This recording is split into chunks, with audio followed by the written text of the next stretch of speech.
Hello good evening, you are watching Swatantra Bharat live.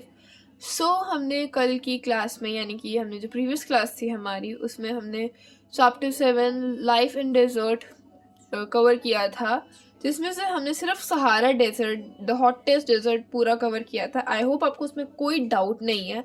अगर कोई भी डाउट रहता है किसी भी टॉपिक में तो please you have your comment section, उसमें जाओ और डाउट लिख दो। I will be there.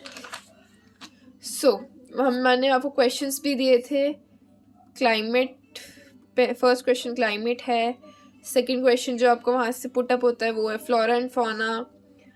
People के बारे में इतना नहीं पूछते, बट वो ये पूछ सकते हैं कि भाई वो कौन से क्रॉप्स वहाँ पे ग्रो करते हैं।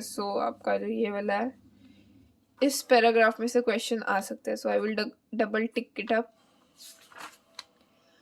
Let's start the second desert, the cold desert Ladakh.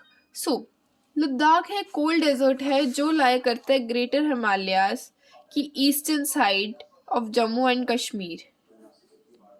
Fine.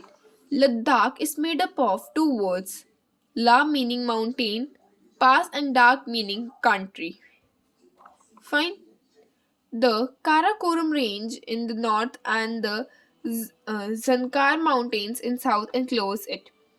Ladakh से सेवरल रिवर्स फ्लो करते हैं। इंडस जो है वो बहुत ही ज़्यादा इम्पोर्टेंट रिवर है लद्दाख की, और लद्दाख में डीप वैलीज हैं, जॉर्जेस हैं।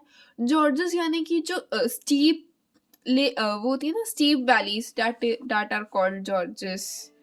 सेवरल ग्लेशियर्स लद्दाख में फाउंड होते हैं, जैसे कि गागरी ग्लेशियर। यहाँ पे क्वेश्चन पुटअप हो जाता है, नेम वन ग्लेशियर। यहाँ पे क्वेश्चन आ सकता है, name one river that flows in Ladakh. The altitude in Ladakh, जो एल्टीट्यूड है वो वेरी करता है 3000 metre in Kargil to more than 8000 metre in Karakoram. Kargil में 3000 मीटर है एंड काराकोरम में 8000 मीटर है। इस हाई लैटिट्यूड की वजह से जो क्लाइमेट है लद्दाख का वो बहुत ज़्यादा कोल्ड रहता है, ठीक है, और ड्राई रहता है। डेजर्ट है तो ऑब्वियस सी बात है वहाँ पे क्लाइमेट बहुत ज़्यादा ड्राई रहेगा। हमने कल क्या पढ़ा था भाई, डेजर्ट है। कल वाला जो डेजर्ट था हमारे पास सहारा डेजर्ट, उसमें जो हमारा वेदर था वो बहुत ज़्यादा हॉट एंड ड्राई था। बट लद्दाख में जो वेदर रहता है, जो क्लाइमेट रहता है वो बहुत ही ज़्यादा कोल्ड एंड ड्राई रहता है। जो एयर होती है इस लैटिट्यूड में वो इतनी थिन होती है कि जो हीट होती है सन की वो बहुत आसानी से फेल्ट हो जाती है। मतलब आप बहुत ईजिली आप फील कर सकते हो कि हाँ भाई आपको सन रेज आ रही है। बट यही जो सहारा डेजर्ट की जो हीट होती है वो थिन नहीं होती है। Fine. The day temperature in summer, एक second, the day temperature in summer are just above 0 degree and night temperatures well below 30 degree Celsius। यानी कि भाई दिन में जो टेम्परेचर है वो 0 डिग्री से थोड़ा सा ये ऊपर होता है, बट जैसे ही रात होती है वहाँ पे टेम्परेचर बिलो चला जाता है 30 डिग्री सेल्सियस के। समझ रहे हो? सहारा डेजर्ट में जब हमने सहारा डेजर्ट पढ़ा, हमने क्या पढ़ा था कि भाई दिन में वहाँ पे इतनी ज़्यादा गर्मी होती है कि जो टेम्परेचर है वो 50 डिग्री सेल्सियस तक जाता है और रात को ठंडा होता है।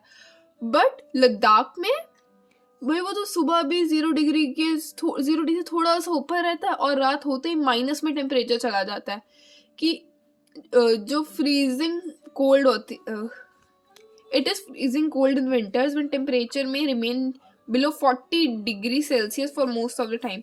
ये जो भी टेम्परेचर बताया वो समर का था, बट विंटर्स में तो इतनी ज़्यादा ठंड होती है कि जो टेम्परेचर होता है वो बिलो 40 डिग्री सेल्सियस होता है काफ़ी टाइम के लिए। तो ठीक है, ये आपका लद्दाख का मैप है।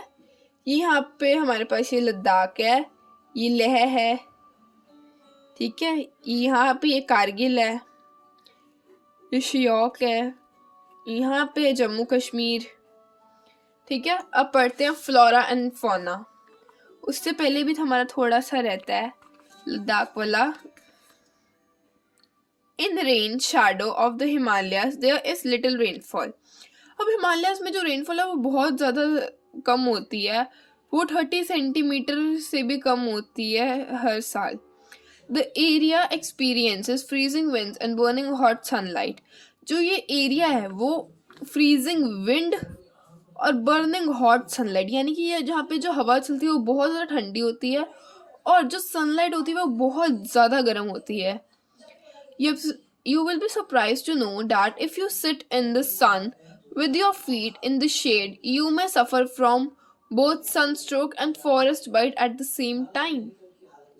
मतलब ये इतना सरप्राइजिंग क्लाइमेट है वहाँ का कि अगर आप शेड में बैठे हो मतलब आप सन में बैठे हो, अपने पैरों को, आपके पैरों को शेड मिली हुई है, आप फॉरेस्ट बाइट से भी सफ़र करोगे, आप सन स्ट्रोक से भी सफ़र करोगे। इतना ज़्यादा सरप्राइजिंग क्लाइमेट रहता है। So flora and fauna, again flora and fauna is the vegetation, flora and fauna is the vegetation and the wildlife. So high aridity यानी कि ड्राइनेस, ठीक है, मैं यहाँ पे लिख रही हूँ ड्राइनेस। तो वेजिटेशन इज स्पार्स, स्पार्स का मतलब होता है रेयर, ठीक है। जो वर्ड थोड़े से ऐसे हैं मैं उनकी मीनिंग साइड बाय साइड लिखती जा रही हूँ, ठीक है। यहाँ पे आपका पहले क्वेश्चन इसमें पुटअप हो जाता है, ये तो दूसरा क्वेश्चन होगा, explain short note on flora and fauna. तो पहला तो यहीं पे पुटअप हो जाएगा कि भाई क्लाइमेट के बारे में, ठीक है। और क्लाइमेट आपका कहाँ से शुरू है, मैं डबल टिकट कर देती हूँ यहाँ से, है ना, यहीं से है ना, हाँ यहीं से है, यहाँ से लेके तो फिर ये पूरा